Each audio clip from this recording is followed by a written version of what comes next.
শোনো বাপু, ডিম রান্না করতে যে সবসময় পেঁয়াজ রসুনই লাগবে এমনটাও নয়। এখন বড্ড গরম পড়েছে, এখন কে ভাই বসে বসে পেঁয়াজ রসুন ছাড়াবে? আমি পারবো না। তবে বিনা স্বাদেও রান্না করব না, আমি একটু অন্য স্বাদেই রান্না করব। এইভাবেও যে ডিম খাওয়া যায়, সত্যি কথা না রান্না করে খেলে কিন্তু আমি বুঝতেই পারতাম না। বিশ্বাস করো, হেব্বি সুন্দর লেগেছিল খেতে। আর ইলিশ মাছ না থাকলে কি হবে, সেই ইলিশ মাছের স্বাদটাও পাওয়া গেছে। আরে বাবা, বেশি কিছু না, একটুখানি পোস্ত, কাঁচা লঙ্কা, সাদা সর্ষে আর কালো সর্ষে একটু ভালো করে পাটায় ভালো করে বেটে নিয়েছি। নিয়ে তারপরে ডিমগুলোকে তো সেদ্ধ করে নিলাম।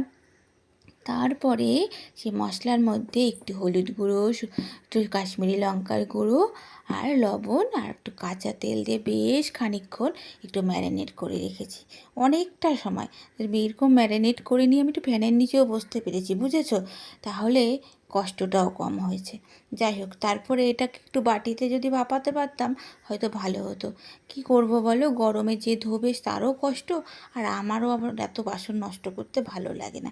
যাই হোক, আমি কড়াইতেই দিয়ে দিলাম বেশ খানিকটা তেল, আবার একটু দিয়ে তারপরে গামলা ধুয়ে একটু জল দিয়ে আবার ঢাকা চাপা দিয়ে ফ্যানের নিচে বসে পড়েছি। গিয়ে এসে দেখি বেশ মাখো মাখো একটা ব্যাপার হয়েছে, একটু ধনেপাতা দিয়ে নামিয়ে নিলাম।